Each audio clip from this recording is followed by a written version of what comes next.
시청자 여러분 안녕하십니까? SK 브로드밴드 주간 종합 뉴스입니다. 수돗물 유충 사태가 끊이지 않고 있습니다. 자세한 소식 전해드립니다.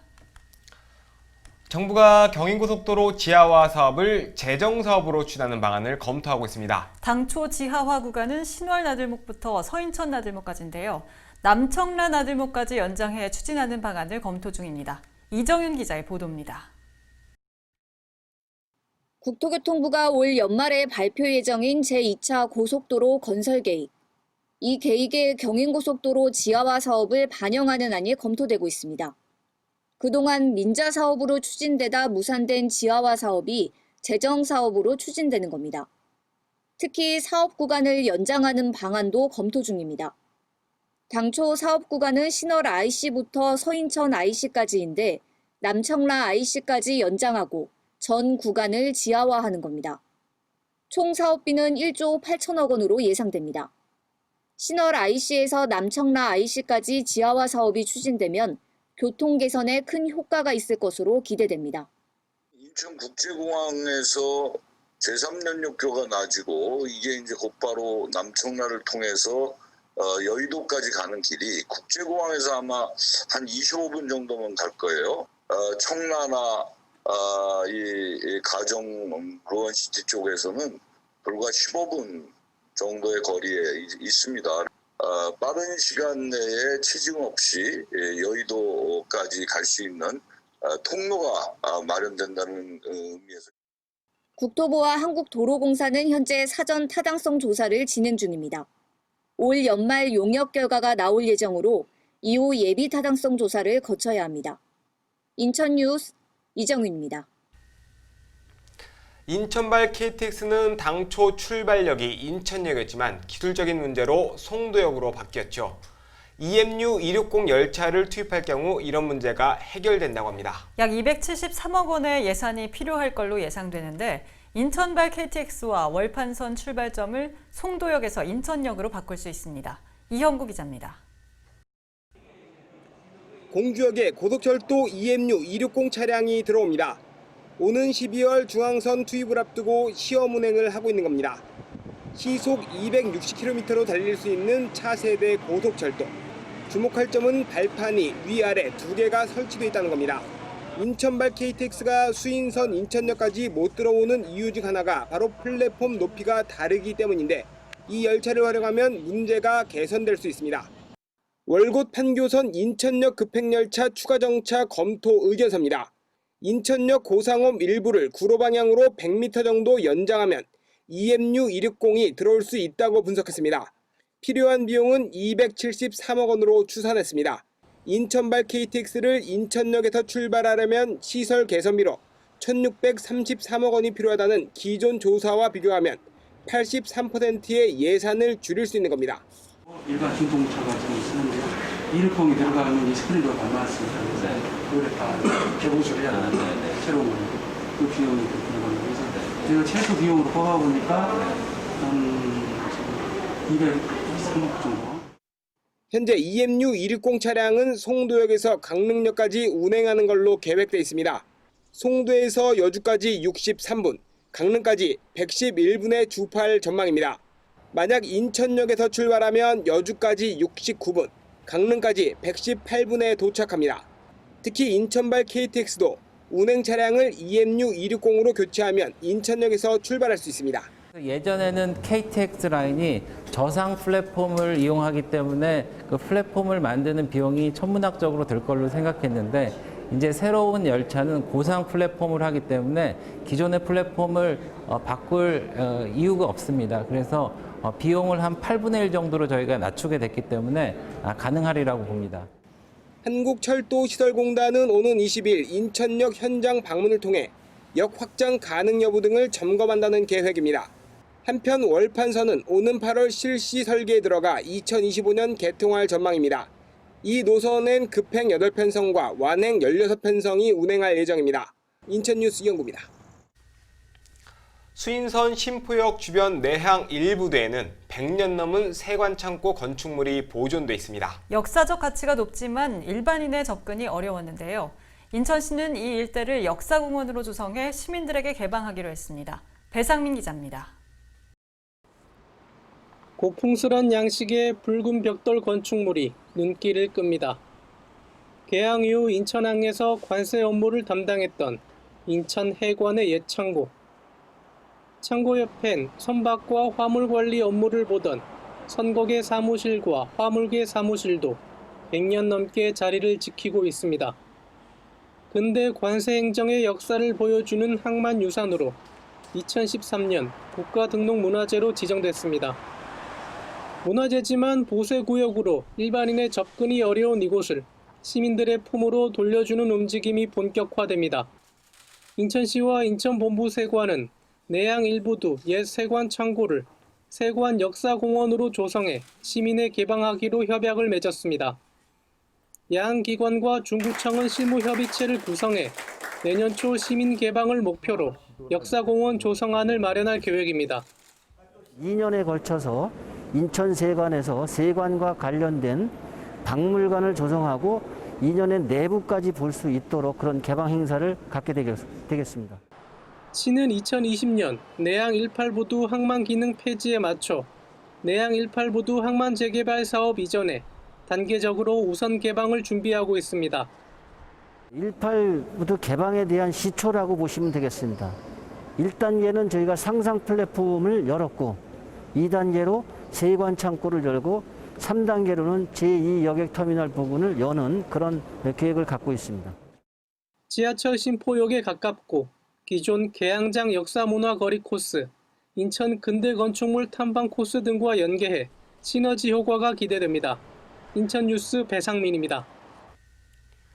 인천시가 공항공사와 경제청, 관광공사 등으로 구성된 인천공항 경제권 협의회를 출범했습니다. 이들 기관은 인천공항 일대를 세계 항공산업 혁신도시와 글로벌 비즈니스 허브로 육성하기 위해 협력하기로 했습니다. 이정윤 기자의 보도입니다. 국제여객 세계 5위, 국제화물 세계 3위를 차지하고 있는 인천공항. 연간 1조 원 규모를 국가재정에 기여하고 있습니다. 이제 공항은 단순한 교통 거점이 아닌 운송 네트워크와 연간 산업과의 융합을 통해 공항 경제권을 조성하는 방향으로 패러다임이 변화하고 있습니다. 인천시가 항공산업 혁신 도시와 글로벌 비즈니스 허브로 육성하기 위한 첫발을 내딛었습니다. 인천공항공사와 인천경제청, 인천테크노파크 등 관계기관들과 인천공항 경제권 협의회를 출범한 겁니다. 비즈니스 허브, 그다음에 관광 물류 허브, MRO 허브, 첨단 산업 허브 이런 허브를 구축하고자 하는 것입니다.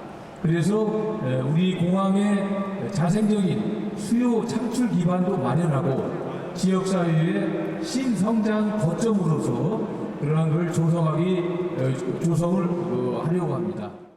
협의회는 법제도 개선과 직접 경제권 육성, 배후 경제권 연계 사업 등 3대 전략을 추진할 예정입니다.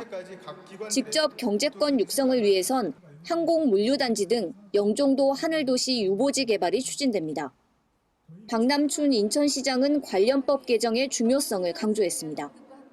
인천국제공항 공사법을 개정을 해서 인천국제공항공사가 그러한 일, MRO라든지 또 항공 종사자 교육훈련이라든지 주변 지역 개발 사업이라든지 이런 데 참여할 수 있는 근거법을 만드는 그런 법 개정을 추진하다가 이게 이제 법사위에서 이제 묶여서 또 이제 임기가 만료되면서 이제 그 법안이 처리되지 못하였습니다만은 벌써 이제 21대 들어서 인천위원님들이 그 입법 활동을 시작을 했습니다. 인천공항 경제권을 통해 예상되는 경제적 효과는 15조 원. 인천시는 올해 안에 참여기관이 함께 수립하는 마스터 플랜과 비전을 선포할 예정입니다. 인천뉴스 이정윤입니다. 올해 사업이 종료되는 서해오도 종합발전계획의 문제점을 연속 보도해드렸는데요. 정부가 지난 20일 종합발전계획 변경 계획을 의결했습니다. 기간을 5년 더 연장해 주택 개량과 병원선 건조 등 주민들에게 필요한 사업을 확대한다는 계획입니다. 이정윤 기자가 보도합니다. 올해 마무리되기로 했던 서해오도 종합발전계획이 5년 더 연장됩니다. 정부가 종합발전계획 변경 계획을 마련해 서해오도에 대한 지원을 계속하기로 결정한 겁니다. 우선 국비 규모가 대폭 늘어납니다. 당초 4,599억 원에서 5,557억 원으로 958억 원을 확대한다는 계획입니다. 민자유치 사업 등 현실성이 떨어지는 사업은 제외하고 실제 투자가 가능한 사업 위주로 계획안을 변경했습니다. 핵심은 주민이 희망하는 사업을 우선 추진한다는 것. 먼저 노후주택 개량 사업을 5년 연장합니다. 지난 10년간 지원 대상에서 빠진 465동을 더 개량합니다. 정주생활지원금도 기존처럼 지원합니다. 다만 매달 5만 원에서 10만 원을 주는 지원금 규모를 공무원 수당, 즉 20만 원 수준으로 올리자는 제안이 있었지만 동결됐습니다. 또 의료시설이 열악한 서해오도 지역을 순회하는 200톤급 병원선을 새로 건조하기로 했습니다.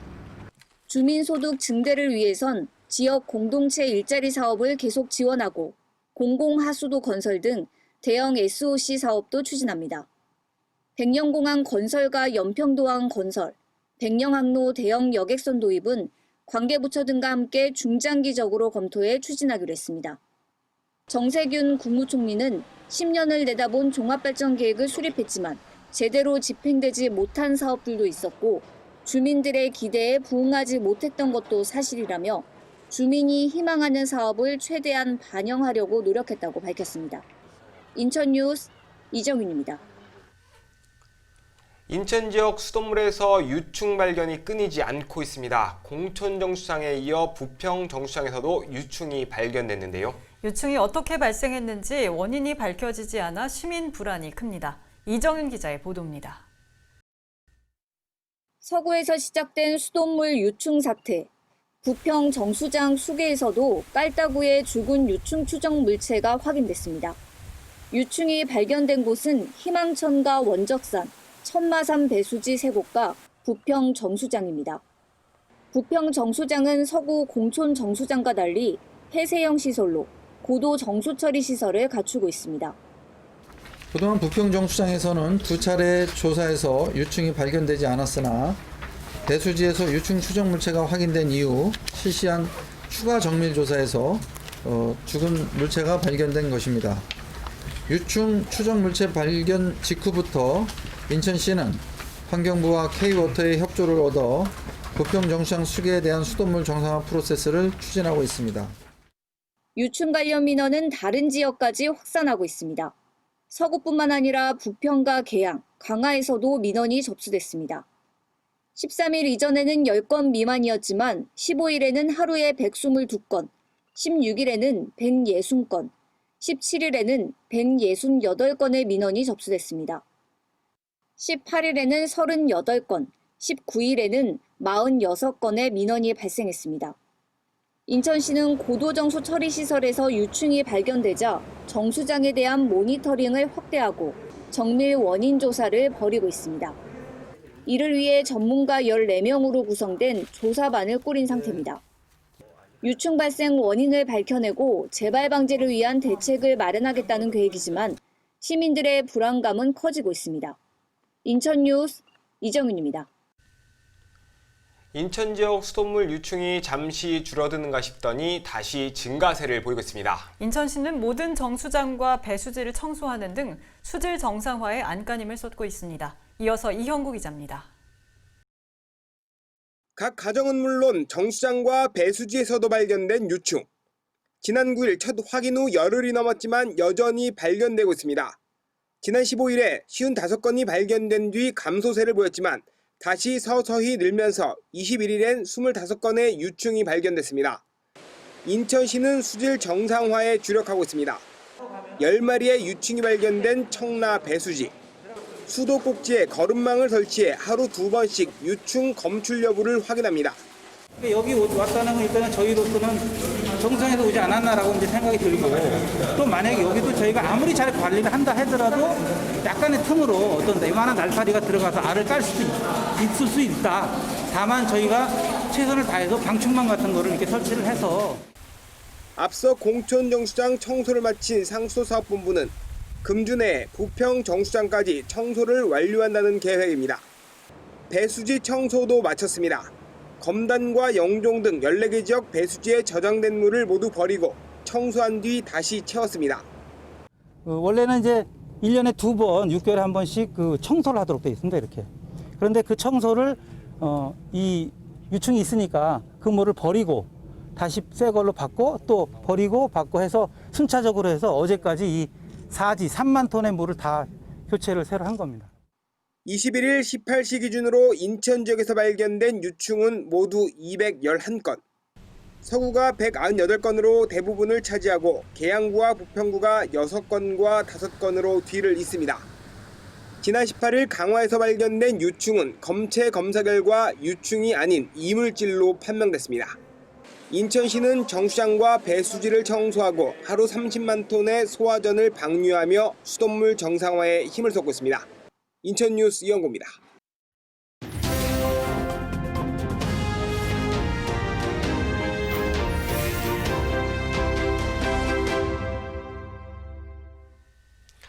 한 주간 인천시 소식을 알아보는 위클리 인천 시간입니다. 오늘도 김은경 인천시 대변인 자리했습니다. 안녕하세요. 네, 안녕하세요. 네, 오늘은 수돗물 유충 관련 소식을 좀 알아보겠습니다. 인천은 물론 전국 곳곳에서 지금 유충이 나오고 있어요. 인천의 경우 공촌과 부평 정수장 권역에서 발견이 됐는데 모니터링을 계속하고 계시죠? 네네. 사고 발생 후에 상수도 사업본부에서는 정수장뿐만 아니라 이들 정수장과 관련된 배수지 14곳에 대한 청소 작업을 완료했고요. 또 민원 발생 지역과 배수지, 정수지에 대한 수질 모니터링을 지속적으로 하고 있습니다. 공촌과 부평정수장 권역의 14개 배수지와 또 4개 정수지에 대한 거름망 테스트에서는요. 공촌수계 배수지는 17일부터 그리고 부평수계 배수지는 20일부터 유충이 발견되지 않고 있고요. 또 4개 정수지에 대해서도 7월 14일 이후에 유충이 발견되지 않고 있습니다.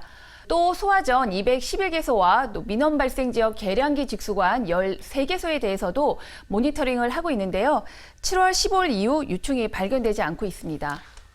네, 다행히 배수지나 정수지에서는 더 이상 유충이 발견되지 않고 있다고 말씀을 하셨는데 네. 일부 과정에서는 아직 유충이 발견되고 있습니다. 네. 뭐 이유가 있을까요? 네, 지금 앞서 말씀드린 대로 정수지나 배수지의 수질 모니터링에서는 현재 유충이 발견되지 않고 있는데요. 일부 가정에서 그 유충이 발견되는 이유는 수용과로 연결된 급수관로나 또 공동주택 저수조에 아직 남아있는 유충이 순차적으로 발견되는 것으로 추정을 하고 있습니다. 이것도 좀 시민들이 궁금해하실 것 같아요. 지난해 네네. 붉은 수돗물 사태 때, 이제 적수 사태 때 피해 보상을 인천시에서 해주셨죠, 연말까지. 네. 이번에도 이제 피해 가정이 있다 보니까 보상은 네. 어떻게 되는지 궁금해하실 것 같아요. 네네. 유충이 발견된 공동주택에 대해서는 저수지 청소비를 보상할 예정이고요. 또 유충이 발견된 가구는 샤워기나 정수기 필터 구입비도 보상할 예정입니다. 번거로우시겠지만 유충이 발견된 가구에서는 영수증 등 증빙 자료를 잘 보관해 두셨다가 구체적인 지원 계획에 따라서 신청해 주시기를 바랍니다. 네, 이번에도 보상은 이제 해주실 것 같으니까 말씀하신 대로 우리 영수증 같은 거 잘 챙겨두시면 도움이 될 것 같습니다. 자, 사고 수습 이제 어떻게 할지 재발을 또 어떻게 막아야 될지 그것도 되게 중요하지 않습니까? 네네. 뭐 합동조사단을 꾸렸다는 얘기가 있네요. 네, 맞습니다. 합동정밀조사단은 상수도와 생물 분야의 민관학 전문가 총 14명으로 구성되어 있는데요. 정수시설에 유충이 발생된 원인과 또 해당 시설의 안정성 확보, 또 재발 방지 대책 등 조사 상황이 종료될 때까지 대책 마련들을 위한 여러 가지 조사를 하게 될 거고요. 또 시민단체와 맘카페 등과 함께 간담회 등을 통해서 공개적으로 또 투명하게 운영이 될 예정입니다. 네, 다음은 이제 코로나19 사태로 사실은 네. 우리 주민들이 문화나 체육행사 이런 것들 사실을 즐기기가 좀 어려우셨어요. 특히 네네. 공공기관 것들은. 네. 아마 재개를 했는 것 같아요. 코로나 확산 방지를 위해 그동안 이제 문화행사는 주로 비대면 행사로 많이 진행이 됐었는데 네네. 방식으로. 인천시립박물관에서 일단은 사이다를 주제로 한 네. 전시가 있는 것 같아요. 네, 맞습니다. 사이다는 인천을 통해 처음으로 유입돼서 우리나라의 대표적인 탄산음료로 자리 잡게 됐는데요. 이번 전시에서는 인천과 별이라는 두 가지 키워드를 이용한 전시를 선보입니다. 전시장 내부는 일러스트 그림을 활용한 구멍가게 모습으로 재현을 했고요. 또 인천 앞바다에 사이다가 떴어도 고프 없으면 못 마십니다. 라는 서영춘의 일명 사이다 랩도 들어보고요. 또 평상에 앉아보기, 또 사이다와 관련된 일화적기 등 다양한 체험도 즐길 수 있도록 구성이 됐습니다. 이번 사이다 전시 외에도 고대 유물이나 또 미술작품 특별 전시도 진행하고 있으니까요. 무더운 여름에 실내에서 시원하게 문화생활을 하시면 좋을 것 같습니다. 네, 정말 오랜만에 문화 행사를 즐길 수 있겠군요. 네네. 사실 인천 대공원도 오랫동안 폐쇄가 됐었죠. 네네. 근데 여기서 이제 막 자동차 극장이 문을 열었나 봐요. 네네, 그렇습니다. 코로나19의 장기화로 우리 어려움을 겪고 계시는 시민분들을 격려하고 위로하기 위해서 8월 3주간 자동차 극장을 무료로 운영을 합니다. 이번 자동차 별빛 영화제는 코로나19로 지쳐있는 시민들, 특히 원도심 청소년들에게 문화생활의 갈증을 해소하고 또 힐링을 제공하기 위해서 마련했는데요. 인천대공원 인라인 스케이트장에서 8월 7일부터 22일까지 매주 금, 토, 일 총 8회에 걸쳐서 진행이 되고요. 현장에서는 콜라나 팝콘 같은 식음료가 판매되지 않기 때문에 필요한 간식은 미리 준비하셔야 합니다.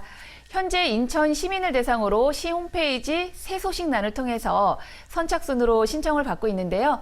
선정된 관람객은 8월 초 시청 홈페이지와 또 휴대폰, 문자를 통해서 안내될 예정입니다. 네, 우리 김은경 대변인께서 전해주는 인천시 소식은 오늘이 이제 마지막 날입니다. 시청자 여러분들께 아마 당부하고 싶은 말씀도 있고 그동안 이제 2년 동안 고생을 하셨으니까 또 뭐 전해주고 싶은 말씀도 있을 것 같아요. 해주실까요? 네네. 제가 만 2년 인천시의 시정을 우리 시민분들께 전해드리려고 노력을 했는데요. 어떻게 우리 시가 어떻게 돌아가는지 우리 시민분들이 많이 아셨는지 궁금합니다. 앞으로도 우리 시민분들께 시에서 생기는 많은 일들, 또 우리 시민분들이 알고 함께 해주셔야 되는 일들을 또 적극적으로 알려드리는데 저도 하나의 시민으로 함께 노력을 하겠습니다. 그동안 시청해 주셔서 감사합니다. 네, 대변인 지난 2년 동안 고생 많으셨고요. 또 다른 곳에서 또 뵙겠습니다. 네네, 감사합니다. 감사합니다.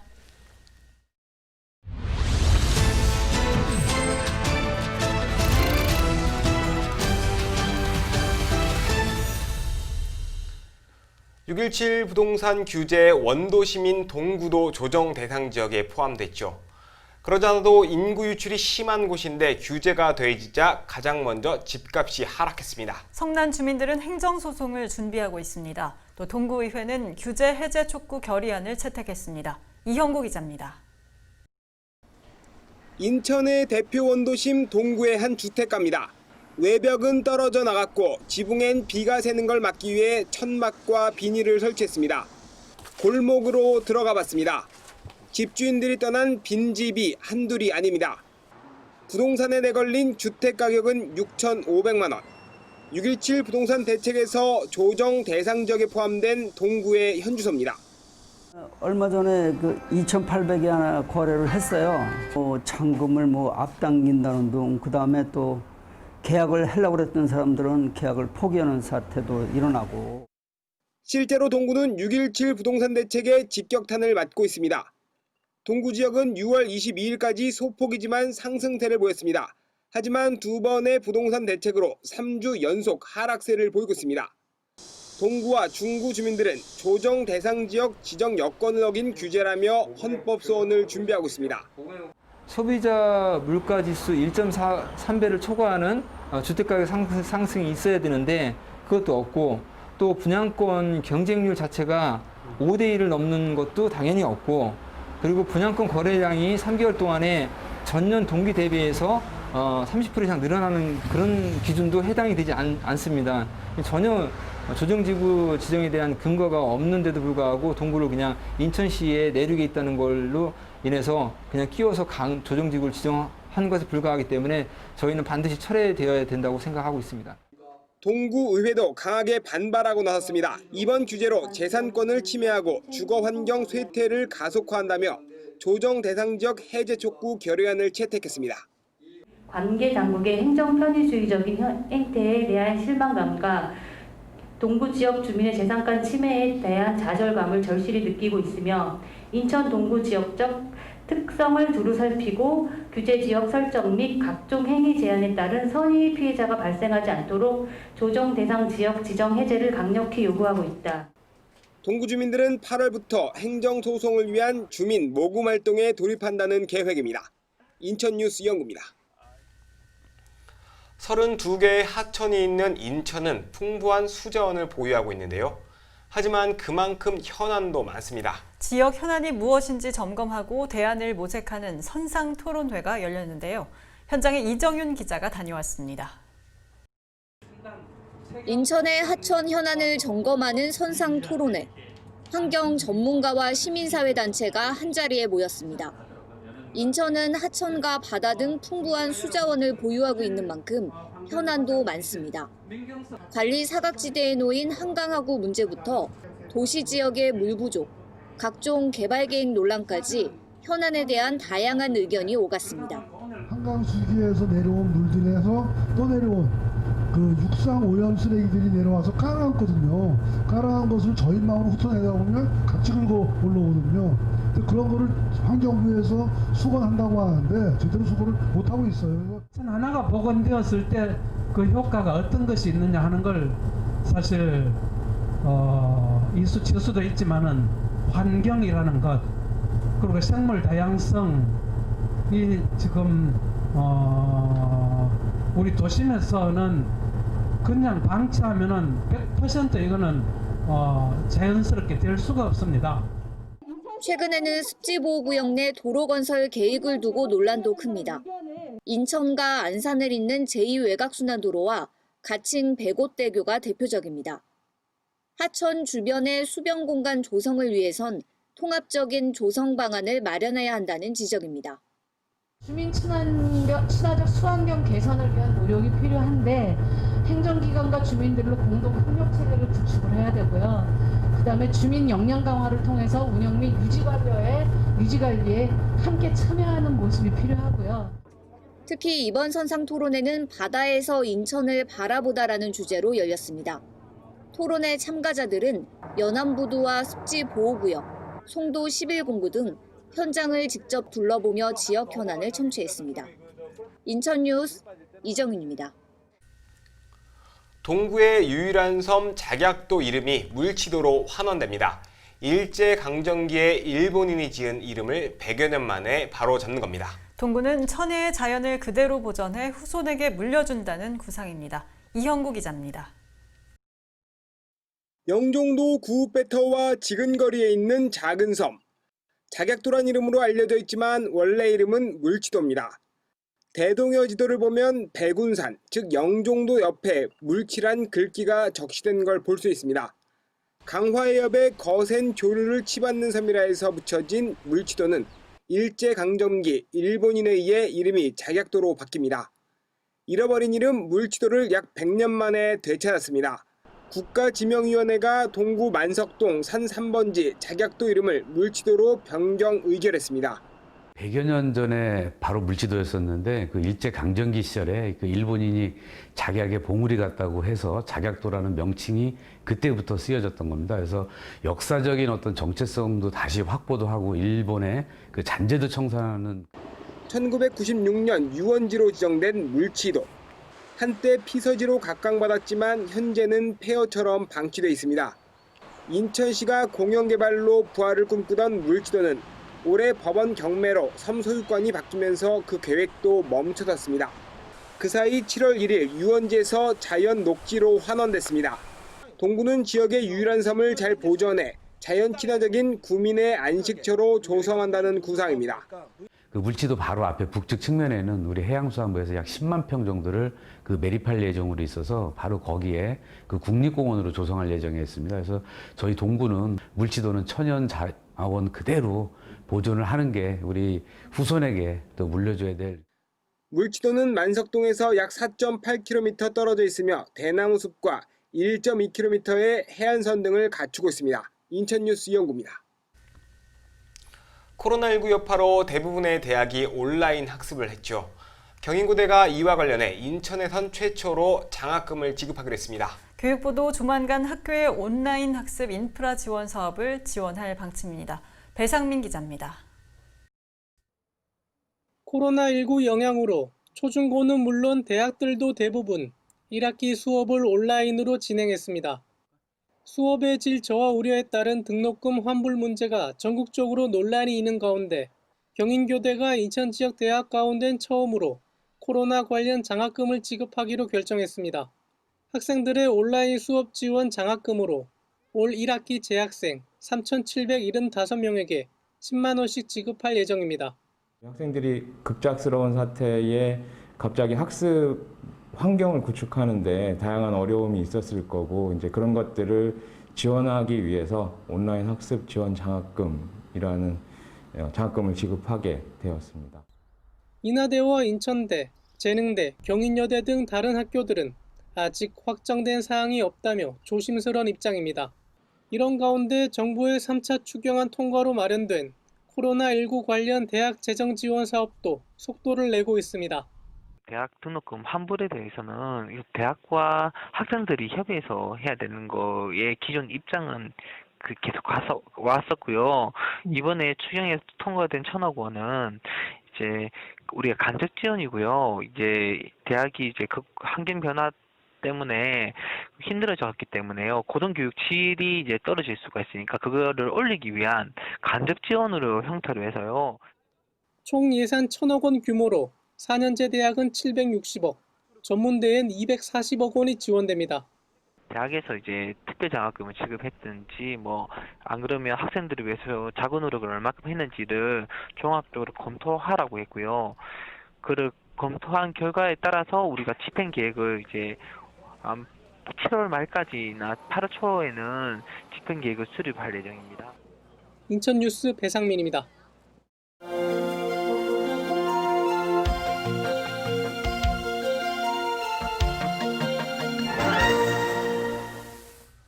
출산율이 점점 떨어지는 데다 산업 재편과 신도시 개발 등의 이유로 문을 닫는 학교가 늘고 있습니다. 인천도 섬과 원도심을 중심으로 57곳이 폐교했고 이 중 6곳은 활용 방안도 찾지 못하고 있습니다. 먼저 실태를 이형구 기자가 취재했습니다. 풀숲 사이에 자리한 단층 건물. 입구엔 문이 부서진 채 버려져 있고 주변엔 각종 건축 자재가 널브러져 있습니다. 안으로 들어가 봤습니다. 교실에 목재와 셰시 등 공사에 사용하던 물건들이 쌓여 있습니다. 복도 천장은 철근이 그대로 노출됐고 바닥에는 폐기물들이 방치돼 있습니다. 교실에 붙어 있는 달력은 2013년 8월에 멈춰 있습니다. 지난 1995년 폐교된 이곳은 한때 학생 100명 이상이 다니던 용유초등학교 무도 분교입니다. 학생 수가 줄면서 문을 닫았고 민간에 매각됐습니다. 이후 소무이도 해양청소년 수련원으로 변모를 시도했지만 수십 년째 이렇게 방치돼 있습니다. 어느 개인이 이 건물이 이렇게 좋으니까 그거를 이제 저기 해가지고 임대해가지고 수련원 그런 쪽으로다가 이제 활용을 하려고 하다가 결국은 못하고 그냥 나갔어요. 그런 거를 이렇게 다시 관리 그런 쪽으로 했으면 좋죠. 동네도 깨끗해 보이고. 옛날에 우리 주민들이 생각해 다 이거는 옛날에 우리 학교가 이렇게 인식을 하시니까. 영흥도 해안가에 자리한 내리초등학교. 벽에는 곰팡이가 슬어 있고 전기썰은 외부로 노출돼 있습니다. 통일교육을 했던 흔적이 곳곳에 남아 있습니다. 1999년 문을 닫은 이 학교의 주인은 인천시 교육청입니다. 폐교 후 민간에 임대를 줬고 탈북자 대안학교로 활용됐습니다. 하지만 임대인은 5년 전부터 임대료 부담 문제 등을 이유로 학교 시설 일부만 빌려 지역아동센터를 운영하고 있습니다. 물론 임대료도 과도하지만 아시다시피 폐교는 수리할 것이 많잖아요. 그리고 그냥 딸랑 건물만 있는 거고 모든 전기부터 수도부터 모든 전체가 다 들어가야 되는 상황이에요. 그래 사용할 수 없는 건물을 사용할 수 있게까지 만들기까지는 보이지 않는 돈이 많이 들어갔어요. 들어간 데다가 지역에서는 이제 탈북자에 대한 이미지가 굉장히 안 좋았어요. 지역에 복지도 시설도 없는 데다가 아이들 돌볼 것도 많은데 왜 외부에서 얘를 데려다가 그것도 탈북자를 하느냐. 내리초교는 과거 이 지역 선조들이 후손들을 위해 십시일반 지원에 설립한 걸로 전해집니다. 세월의 변화 속에 안타깝게 폐교했고 민간 임대 후에도 수년째 방치된 상황. 최근 인천시육청과 옹진군이 이곳에 영흥가족 돌봄 문화센터를 조성하기 위한 협약을 체결하면서 제 역할을 할지 주목됩니다. 이처럼 지금까지 인천에서 문을 닫은 학교는 모두 57곳. 이 중 40곳이 매각됐고 11곳이 임대나 교육청 자체적으로 활용하는 것으로 분류되어 있습니다. 하지만 길상초를 비롯한 6곳은 활용 방안을 못 찾고 있습니다. 특히 앞서 본 사례처럼 임대를 준 내리초교나 이미 매각한 무도 분교처럼 교육청이 손을 뗀 학교들도 방치되고 있습니다. 지방교육 재정 알림이에 공시된 시교육청 소유의 17개 폐교 가격은 120억 원. 이 자산을 시민들이 제대로 누릴 수 있도록 최적의 활용 방안을 찾는 게 필요해 보입니다. 인천뉴스 이영구입니다. 앞서 보신 것처럼 폐교가 이런저런 이유로 방치되면서 활용 방안에 관심이 쏠립니다. 다행히 인천 지역 일부 폐교에서도 해법이 확인된다고 합니다. 민간에 빌려줘 다양한 레저와 교육 공간으로 활용하는 방안 등이 대표적인 사례로 꼽힙니다. 어떤 대안이 있는지 배상민 기자가 취재했습니다.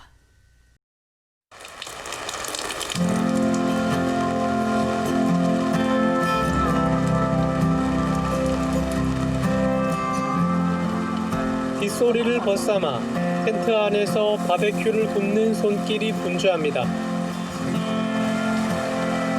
고기와 소시지, 버섯 등 먹기 좋게 구워진 음식을 함께 먹는 가족들.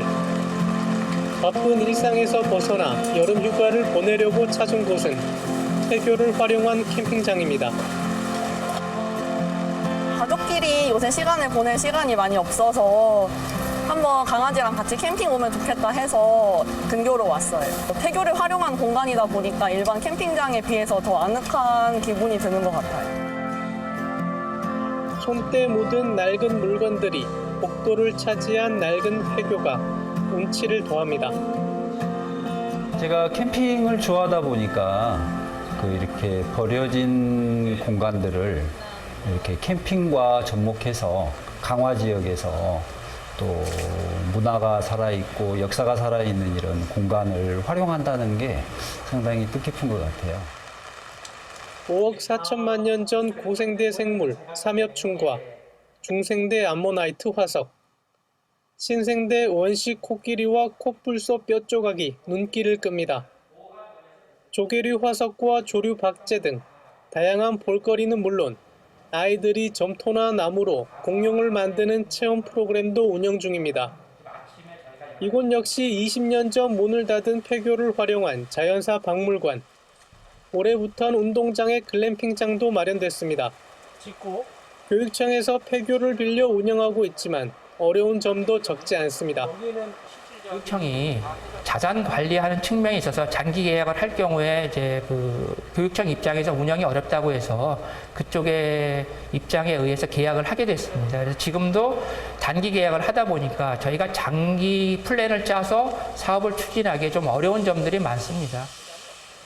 인천 지역 폐교는 11곳, 이 가운데 민간 대부는 4, 교직원 수련원과 평화학교 등 활용 예정 셋, 명도 소성을 포함한 미활용 4곳 등입니다.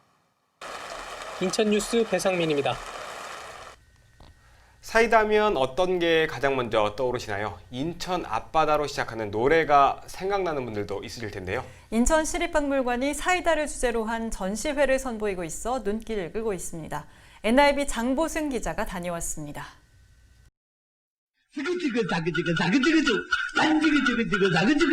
이거다 저거다 말씀 마시고 산에 가야 봄을 잡고 물에 가야 고기 잡고 인천 바다에 사이다가 떠서도 호프 없이는 못 마십니다. 산에 산토끼야. 60, 70년대 인기를 끈 고서영춘 선생의 사이다 랩과 함께 오래된 사이다 병들이 진열돼 있습니다. 구멍가게의 모습을 연상케 하는 이곳은 인천시립박물관의 작은 전시회, 인천의 스타 사이다전입니다. 전시는 내부와 외부 공간 등 3부로 구성됐으며 일부는 인천 사이다를 주제로 인천을 통해 우리나라 사이다가 유입된 과정을 소개하고 있습니다.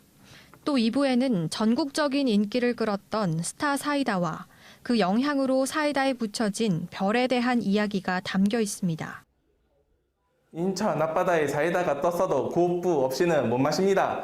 이 노래가 1960년에서 70년대 사이에 고서영춘 선생님의 유행가인데요. 왜 하필 인천 앞바다에 사이다가 떴을까 이런 궁금증에서 시작을 했고요. 근데 찾다 보니까 처음 그 사이다가 들어온 곳이 인천이었고 또 처음 만들어진 곳도 인천이었기 때문에 이러한 점들이 재미있어서 전시를 기획하게 되었습니다. 3부는 사이다 같은 사이다 이야기를 주제로 사이다가 답답한 상황을 벗어나게 해주는 유행어로 정착하는 과정을 담아냈습니다. 또 사이다와 관련된 일화적기 등의 체험도 있는데요. 관람객들은 자신만의 이야기를 적어가며 흥미를 느껴봅니다. 제가 평소에 사이다 좋아해서 관심이 가져져가지고 전시를 보러 왔는데 그 칠성 사이다 말고도 이렇게 다양한 사이다가 있는지 몰랐는데 알게 돼서 좋고요. 인천의 스타 사이다와 또 지역에 또 고유한 사이다 브랜드들이 있다는 사실을 이번 전시를 통해서 처음 알게 됐습니다. 이번 전시회는 1910년 개항 이후 인천을 통한 사이다 수입을 시작으로 70년간 인천의 특산품으로 자리를 잡은 인천 사이다의 유래를 엿볼 수 있습니다. 이번 전시회를 통해서 무더운 여름과 코로나19로 지친 마음을 사이다처럼 시원하게 풀어내보는 건 어떨까요? NIB 뉴스 장보승입니다. 수도권 매립지 관리공사가 코로나19로 어려움을 겪는 지역사회를 위해 2천여 개의 신규 일자리 창출에 나섭니다. 청년 인턴십과 온실가스 모니터링 등 4개 분야의 일자리를 창출하는데 5억 원의 예산을 투자하기로 했습니다. 배상민 기자입니다. 코로나19로 고용시장이 얼어붙고 지역 경제도 어려운 상황에서 수도권 매립지 관리공사가 신규 일자리 2,300여 개를 만듭니다. 일자리 창출 사업은 크게 4개 분야로 골프장 생태 녹지 복원, 지역 청년 취약계층 인턴십, 주민 지원 사업, 매립시설 온실가스 배출량 모니터링에 5억 원이 투입됩니다. 코로나19로 인해서 심각하게 고용위기가 지역 주변에 있는 상태입니다. 그래서 지역의 중장년층하고 청년층한테 일자리를 제공해가지고 그분들의 생활 안정하고 그다음에 직업 개발의 기회를 좀 제공하기 위해서 저희가 계획하게 됐습니다. 또한 영상회의 시스템, VR 견학, 드론 영상 관제 시스템 등 비대면 디지털 업무 개선 분야 5개 사업에 8억 6,600만 원이 들어갑니다. 공사는 기존 사업 계획을 변경하고 코로나 영향으로 해외 사업과 행사 등 연내 집행이 어려운 예산을 조정해 마련했습니다. 연인원 2,300여 개 일자리에 예산은 4억 9,300만 원. 단순히 나눠도 1인당 20만 원의 단기 알바에 불과합니다. 2-3달 단기 일자리에 잡초 제거, 설문조사, 전산화 등 단순 업무가 대부분입니다. 매립지 공사는 추가로 5억 원을 확보해 일자리를 늘린다는 계획입니다. 인천뉴스 배상민입니다. 수도권을 강타하고 있는 코로나19 확산세가 꺾이지 않고 있습니다. 손 씻기와 기침 예절, 마스크 착용 등 개인 방역 수칙을 잘 지켜야겠습니다. 이상으로 SK 브로드밴드 주간 종합 뉴스를 마칩니다. 시청해주신 여러분 고맙습니다.